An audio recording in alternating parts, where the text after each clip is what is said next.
Evening बच्चों, आपकी screen पे जो सवाल आपको दिखाई दे रहा है वो एडवांस 2022 का सवाल है। अगर हम इस सवाल के स्टैटिस्टिक्स को देखें तो फिर से वही एक डिस्करेजिंग फिगर हमारे सामने आ रहा है। ओनली 4% बच्चों ने इसे करेक्ट किया है एंड अप्रॉक्सीमेटली 96% बच्चों ने इसे या तो छोड़ दिया है या गलत कर दिया है। हमें इस कैटेगरी में नहीं रहना है, हमें इस कैटेगरी में रहना है और इस कैटेगरी में रहने के लिए हमारे लिए कॉन्सेप्चुअल क्लैरिटी सबसे इम्पॉर्टेंट है। उसके बाद प्रैक्टिस, ये दोनों चीज़ें अगर हम करते रहेंगे तो हमें कोई भी व्यक्ति पिछाड़ नहीं सकता है और हम टॉप रैंकर्स की कैटेगरी में आ सकते हैं। इस सवाल को जो आपके स्क्रीन पर दे रखा है, अगर गौर से देखें तो इसमें इंटीग्रेशन वन टू से definite integral going from one से टू, और उसके अंदर हमें एक आई वन दे रखा है। फिर उसका दूसरा डेफिनेट इंटीग्रल है जो वन से log 9 to the base two दे रखा है। ये थोड़ा सा अजीब सा दिख रहा है बट यही हमारे लिए की है इस सवाल की। और ये एक आई टू दे रखा है। और अगर मज़े की बात मैं ये कहूँ कि इतना भयानक इंटीग्रेशन का सवाल जिसको सिर्फ 4% बच्चे ही सही कर पाए, उसमें इंटीग्रेशन का इस्तेमाल ही नहीं करना है। We don't have to integrate these two. ये सिंपली हमें क्या कहते हैं, एक सवाल जो आ जा रहा है वो अगर हमने कर लिया तो मल्टीप्लिकेशन का सवाल है ये, खाली ये दो टर्म्स को हमने लिया, उस लेंगे उसको माइनस कर देंगे किसी से, हमारा आंसर आ जाएगा। हम पहले इस सवाल को सॉल्व करते हैं, फिर इस सवाल के बिहाइंड द सीन मैथमेटिक्स को समझने की कोशिश करते हैं। सबसे पहला हमारे लिए इंपॉर्टेंट पॉइंट क्या हो जाएगा कि ये जो दो चीज़ें हमको दे रखी गई हैं, I one and I two, मैंने लिमिट्स की भी बात नहीं की है, अपर लिमिट लोअर लिमिट की, मैं सिर्फ अभी I one and I two की बात करता हूँ। हमें इन दोनों के बीच में एक रिलेशन फाइंड करना है। अगर हमने सक्सेसफुली एक रिलेशन फाइंड कर लिया तो हम एक नया तरीका भी सीख लेंगे सवाल सॉल्व करने का, अगर ऐसे कोई सवाल फिर से पूछे जाते हैं तो। और हम इस सवाल को भी सॉल्व कर लेंगे। चलिए, let f x is equal to y is equal to log of x cube plus one to the base two. Sorry, थोड़ा सा गलती से मुंह से निकल गया। इसको मैं लिख सकता हूँ two to the power Y is equal to X cube plus one, two to the power Y minus one is equal to X cube, यानी X is equal to two to the power Y minus one to the power one by three. अगर गौर से देखा जाए तो अगर मुझे y is equal to F X दे रखा है तो इसका मतलब हो गया x is equal to f inverse y हो जाएगा। यानी ये पार्ट मुझे क्या दे देगा, ये मुझे दे देगा आपके f inverse x is equal to y is equal to to the power y minus one to the power one by three. Generalising अगर मैं इसको कर देता हूँ,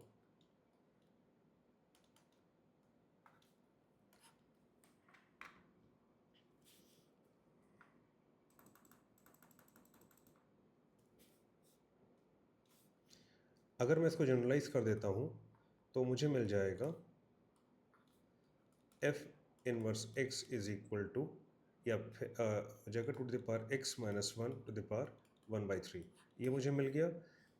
अब ये क्या चीज़ है बच्चों, अगर गौर से देखा जाए यही तो मेरा आई टू वाला पार्ट है।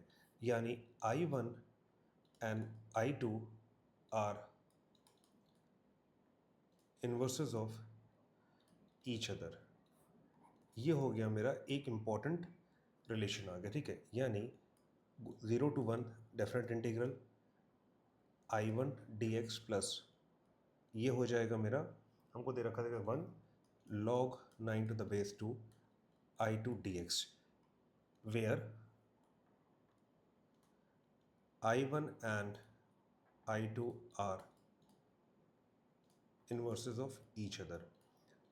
ये मुझे एक चीज़ चेक करना पड़ता था, ठीक है। We always have to check this thing, we always have to check this thing, ठीक है, कि क्या ये इन्वर्सेस है कि नहीं है। उसके बाद हम अगली चीज़ चेक करेंगे, एफ ज़ीरो पे क्या वैल्यू आ रही है। ये हो जाएगा lower limit of I one ले लिया, ठीक है। ये मुझे दे देगा एफ ज़ीरो की वैल्यू क्या आ जाएगी बच्चों, एफ ज़ीरो की वैल्यू आ जाएगी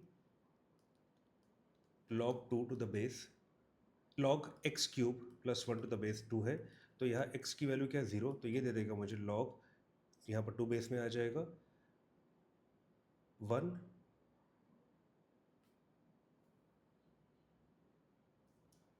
जो एक गलती मुझसे यहाँ पर हो गई है, यहाँ पर वन दे रखा था, ये वन था, तो यहाँ जो पहला लिमिट आ जाएगी वो आ जाएगी आपके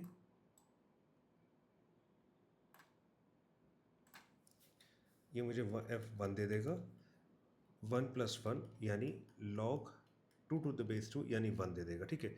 और ये क्या चीज़ है बच्चों, अगर गौर से देखा जाए तो ये इसके कॉरस्पॉन्ड कर रहा है ना, 1 और 1 कॉरस्पॉन्ड कर रहे हैं, ठीक है। ये हो जाएगा lower limit of integral of I2, lower limit of integral of I1, ठीक है। अब मैं चेक करता हूँ 2 पे क्या आता है। f(2) हो जाएगा log x³ + 1 to the base 2। x की वैल्यू 2 दे रखी है तो ये हो जाएगा log 8 + 1 to the base 2 यानी log 9 to the base 2।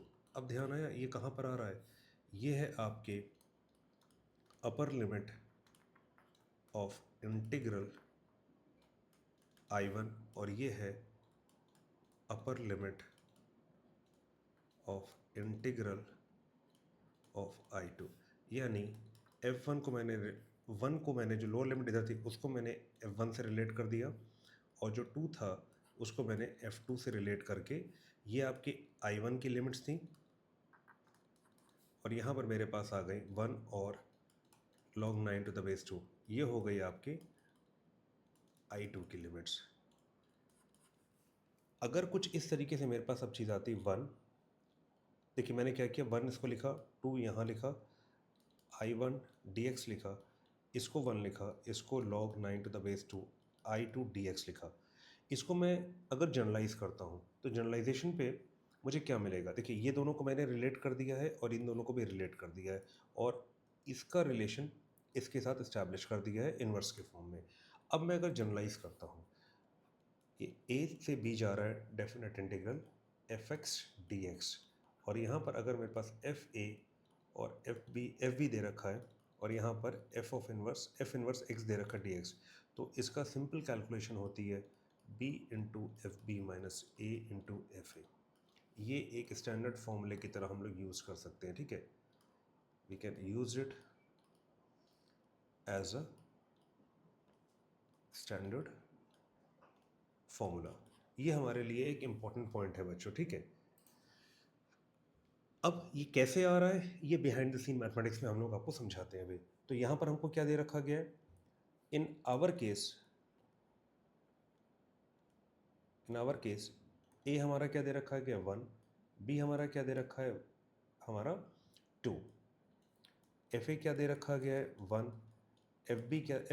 F of B क्या दे रखा गया है log 9 to the base 2। तो इसके हिसाब से हमारा I1 + I2 जो इंटीग्रेशन है, ठीक है, वो क्या आ जाएगा, ठीक है, वो आ जाएगा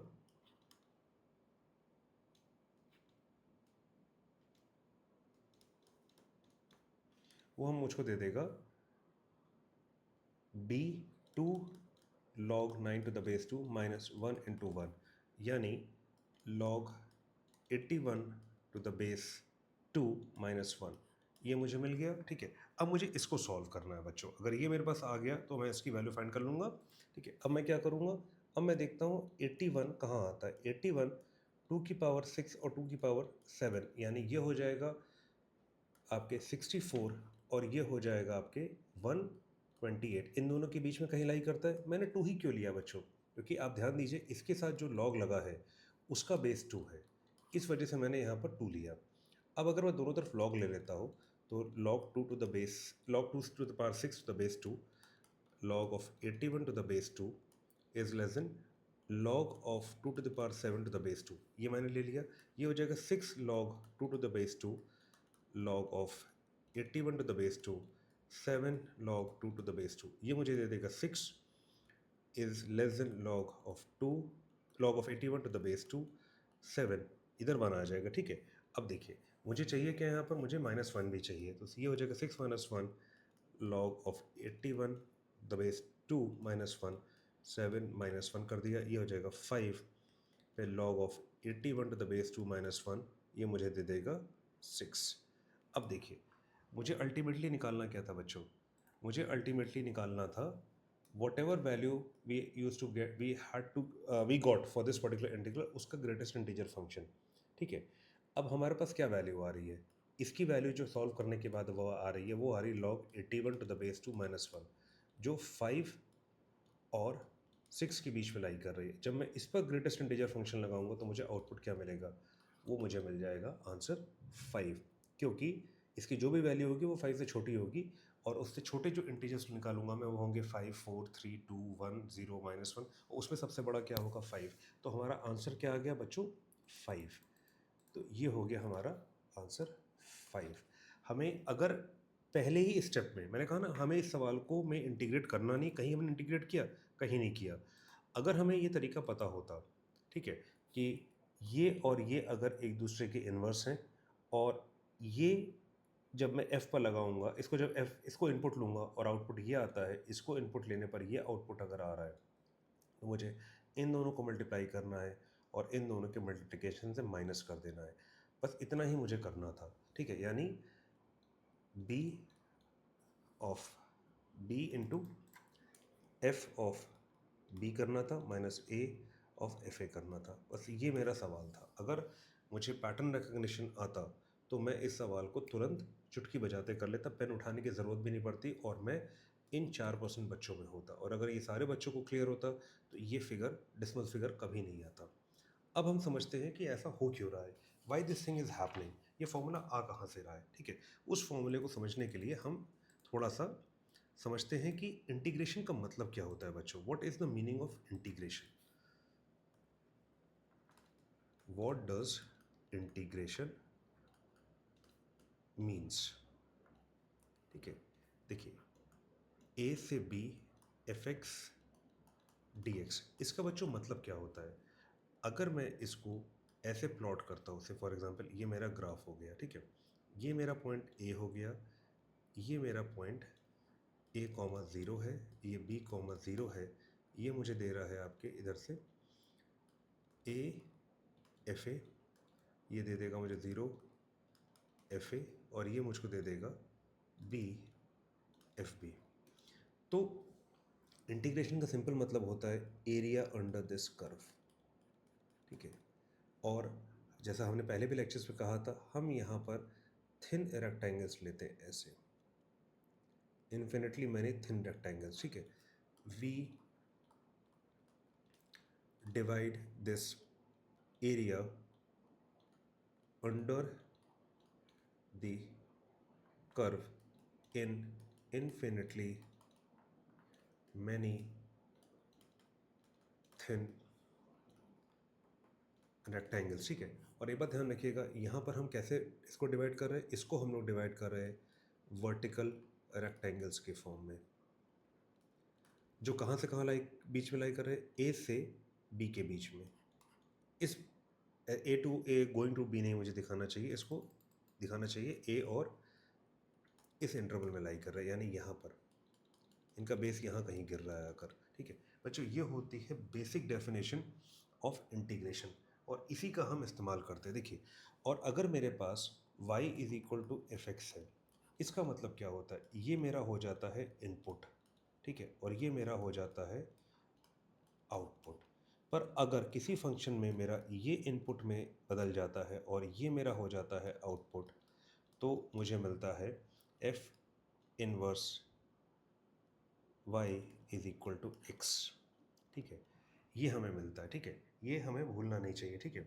और बेसिकली ये ग्राफिकली इसका मतलब क्या होता है, अगर मैं एक मिरर इमेज बनाता हूँ इस फंक्शन x की, ठीक है, ये ओरिजिनल कर्व जो है इसकी मिरर इमेज में अगर लेता हूँ along the diagonal line y is equal to x, ठीक है, y is equal to x, ठीक है, यानी जो हमारी ये वाली लाइन है, इस लाइन के अराउंड अगर मैं इस कर्व का एक मिरर इमेज बनाता हूँ, तो जो एरिया मुझे मिलेगा वो ये रिप्रेजेंट करेगा, ठीक है, इसका इंटीग्रेशन रिप्रेजेंट करेगा। ये बात क्लियर है? और सिंपल फंक्शन में अगर मैं देखूँ तो ये मिरर इमेजेस होते हैं एक दूसरे की along the line, mirror images along the diagonal line y is equal to x, जो सेंटर से पास करेगी 45 डिग्री का एंगल बनाते हैं। तो हमने पहली चीज़ क्या सीखी, इंटीग्रेशन का मतलब क्या होता है, और y is equal to F x अगर मेरे पास है तो f inverse y is equal to x का क्या मतलब होगा। ये एक इंपॉर्टेंट पॉइंट है बच्चों, इसी को हम आगे एक्सपैंड करने जा रहे हैं। और यही सिंपल डेफिनेशन हमें व्हाट डज इंटीग्रेशन मीन ही हमें ए जो हमारा पीछे फॉर्मूला था ना, b into f b minus a into f a, यही डेफिनेशन हमको उस तरफ लेकर जाएगी। ग्राफ मैंने अगले पेज पर बना रखा है पहले से ही, ताकि समझने में दिक्कत ना हो। ये एक हमारे पास ग्राफ आता है, ठीक है। अब इसको सॉल्व कैसे किया जाए बच्चों, अब हम इसको देखते हैं। देखिए, ये मुझे एक कर्व दे रखा है y is equal to F x, ठीक है। ये मेरा पॉइंट ए है, मैंने इंटीग्रेशन लिया A to B F x D X, ठीक है। ये मेरा पॉइंट ए कॉमा ज़ीरो हो गया, ये बी कॉमा ज़ीरो हो गया। इसके कॉरस्पॉन्डिंग मुझे यहाँ पर मिलेगा ए एफ ए, और यहाँ पर मुझे मिलेगा बी एफ बी, ठीक है। और ये जो एरिया यहाँ पर दे रखा है, ठीक है, ये मेरा इंटीग्रेशन हो जाएगा इसका, ठीक है बच्चों। यहाँ तक कोई दिक्कत तो नहीं हो रही है। और अगर हम गौर से देखें तो यही मेरा इस सवाल का I1 है। I1 क्या है, 1 से 2 ये जा रहा है। फंक्शन क्या दे रखा था, फंक्शन दे रखा था हमको log x cube plus 1 to the base 2 dx। मैं एग्जैक्टली ये ग्राफ नहीं बना रहा हूँ, मैं एक सिंबॉलिक ग्राफ मैंने बनाया है। I1 अगर मेरा ये है और I2 मेरा क्या था, इसका इन्वर्स था। मैं आपको ग्राफिकली इसके और इसके इन्वर्स के बीच में जो रिलेशन है, जो हमको b into f b minus a into f a देती है, मैं उस तरफ आपको ले जाने की कोशिश कर रहा हूँ। तो ठीक है बच्चों, यहाँ तक ये चीज़ आ गई। अब देखिए, मेरे पास ये हो गया area under the curve y is equal to F x when x moves from a to b, ठीक है। इस तरफ बढ़ रहा है ये एक्स एक्सिस पर। अब देखिए, यहाँ पर ए एफ ए दे रखा है और ये बी एफ बी दे रखा है। ये जो पॉइंट है ये मेरा 0 कॉमा एफ ए दे रखा है, 0 कॉमा एफ बी दे रखा है, ठीक है। ये जो है, ये एरिया को हम कहेंगे एरिया अंडर दी कर्व, ये बात ध्यान रखिएगा। अब मैं थोड़ा सा इसको घुमाता हूँ, ठीक है।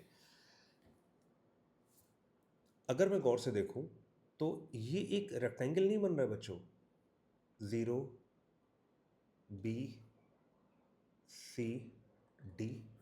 तो 0 बी सी डी अगर मैं गौर से देखूं तो ये लेंथ कितनी है बच्चों, ये बी दे रखी है, हाइट कितनी दे रखी है, एफ बी। तो ये क्या हो गया बच्चों, ये हो गया area of this particular rectangle. Area of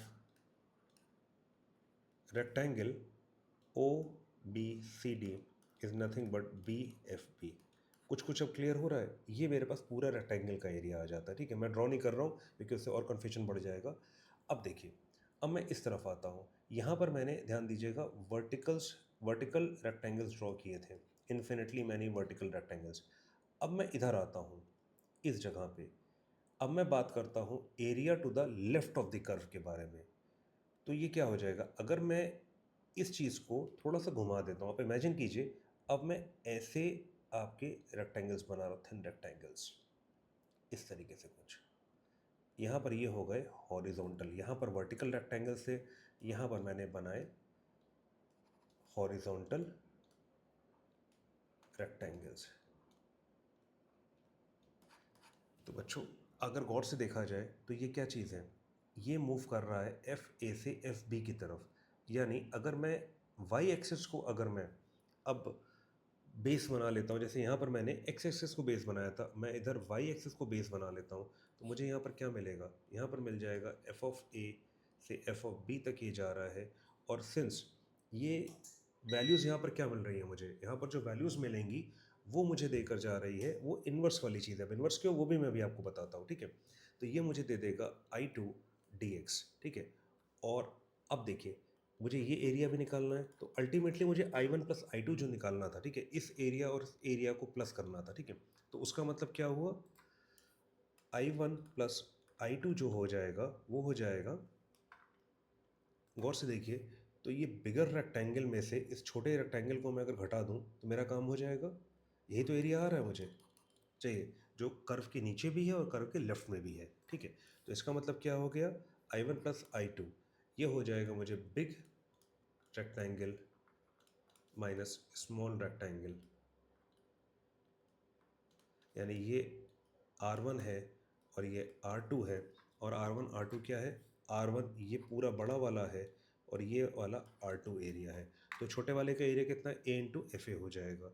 तो ये मुझे दे देगा B into f b minus a into f a. ये मुझे मिल गया। अब बच्चों, अगला क्वेश्चन हमारे पास आता है कि ये जो चीज़ दे रखी है कि ये कैसे आपके I2 दे रही है। ये हमें समझना बेहद ज़रूरी है और यही कन्फ्यूजन हमको पैदा कर सकता है, ठीक है? अब देखिए, यहाँ पर क्या है कि जो हमारा शेडेड एरिया लेफ्ट में दे रखा है, ठीक है?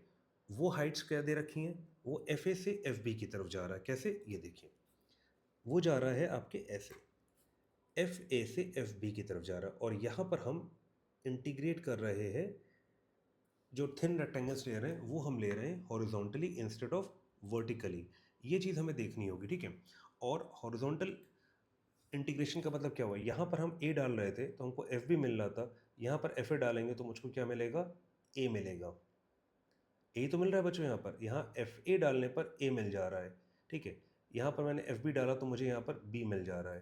तो हो गया ना इंटीग्रेशन। जब यहाँ का इनपुट, यहाँ का आउट, मतलब देखिए यहाँ एक इनपुट डाला मैंने तो मुझे एक आउटपुट मिला, और यहाँ पर जो यहाँ का आउटपुट था उसको इनपुट डालने पर मुझे जो आउटपुट मिल रहा है वो यहाँ का इनपुट है। तो इस तरीके की जब सिनारियो बनता है तो हम उसको लेकर चलते हैं और हमें मिल जाता है वो इंटीग्रेशन की ये भाई आपके इन्वर्स दे रखा है।